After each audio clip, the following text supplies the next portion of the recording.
Oh, we're watching. We moved up to a higher vantage point, so you tell us what it does. And listen.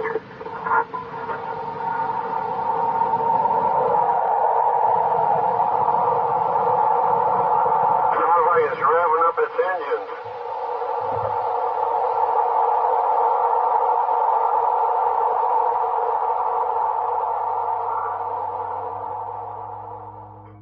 We're a new channel covering declassified files. Subscribe to join us.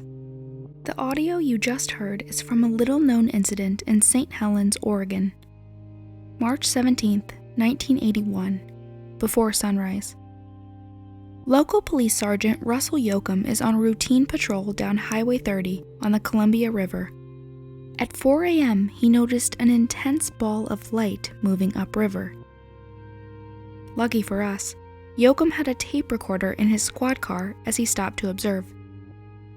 These are excerpts from that tape. Just didn't want you to think we all had a screw loose.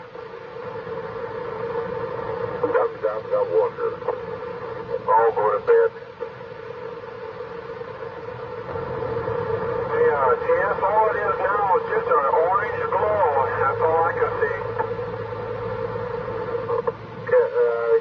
That's all you can see from that? You guys still watching on the other side of the river there? Yes, sir. Just an orange glow.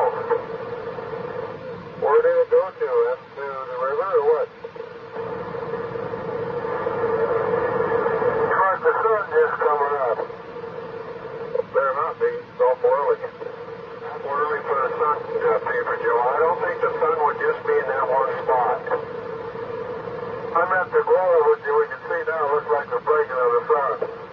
Oh, yeah, right. Within 20 minutes, another officer, Tom McCartney of Oregon State PD, could see it from a higher bluff. Yoakum and 2 other officers drove there to observe. It's at this point when strange sounds began coming from the object. I'll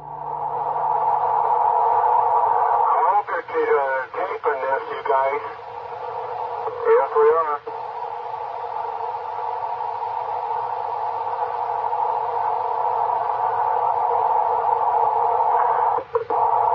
Sounds like to me a power plant diesel motor and a screeching noise in between it there, or with it. Okay, we're listening. 4:29 a.m. Dr. J. Allen Hynek, interviewed later by the St. Helens Chronicle, investigated the noises. Quote, "The people who analyzed the tape for us say they have not heard any sound like that in nature, and it's certainly not a helicopter. It's a total puzzle." At this point in time, Hynek was director of the Center for UFO Studies in Chicago. He had already developed the Close Encounter Scale, and decades earlier had served as an advisor to 3 consecutive Air Force UFO projects: Sign, Grudge, and Blue Book. For their part, local police did what they could to investigate. They called nearby Portland International Airport, who confirmed the UFO on radar. But then something strange happened. Just 5 minutes later, airport officials called Yoakum back, telling him they denied ever seeing anything and that there was nothing. After another 60 minutes of hovering, it went up and away, according to McCartney. Almost immediately, the fog separated and there was blue sky shining through. It was eerie. So, what was this? To this day, it remains unexplained, but others in the area have reported strange experiences. Joy French, an Idaho resident, told reporters in 2008 she was staying near Lake Merwin, 50 miles east of St. Helens. She recalls riding in her car with a friend around 10 p.m. Suddenly, a flash of light filled the sky. "I could see the trees ahead of us and all around us," she said. The car stopped. Her friend got out to check the engine, and that's the last thing she remembered until the next day.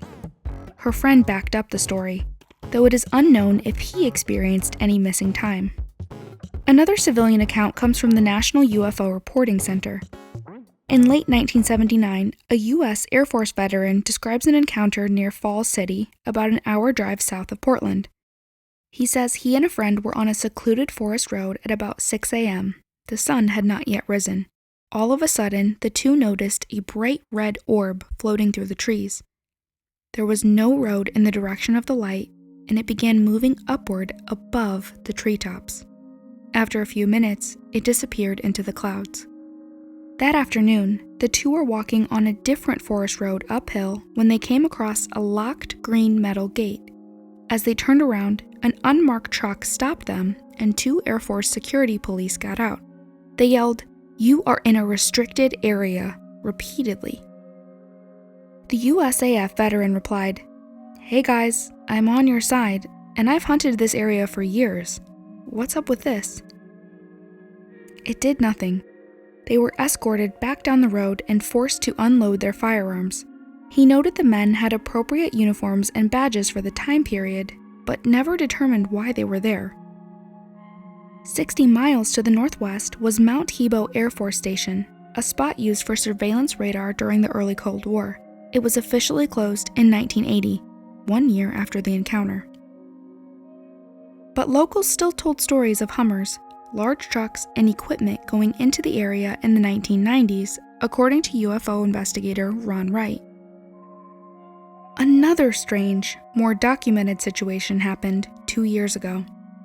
In late 2017, air traffic controllers noticed an unidentified object traveling rapidly near the border of California and Oregon. It flew at an altitude of about 37,000 feet, had no transponder, and did not show up on nearby planes' collision avoidance systems.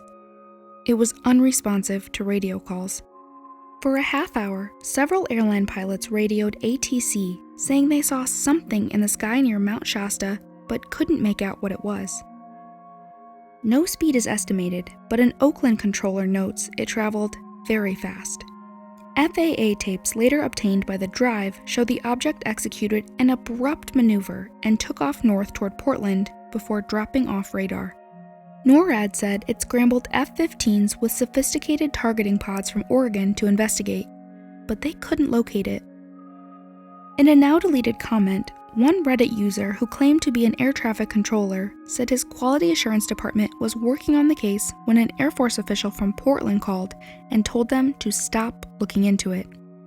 He speculated the sharp turn to the north was way harder than what a commercial plane could handle without ripping the wings off. The Drive noted the commenter seemed legitimate, though obviously there's no way to confirm it now that the account is deleted. That something is flying around the skies of the Oregon wilderness cannot be debated. What exactly that is, well, that remains to be seen. What do you think? Could these sightings be somehow linked together? And what do you think of the strange UFO sounds recorded by police in 1981? Let us know in the comments. Special thanks to our Patreon supporters, including Reggie F. Without you guys, this would not be possible. If you enjoy our channel and want to support our production of 1 episode a week, join us on Patreon. It really helps us out. Thanks, and see you next time.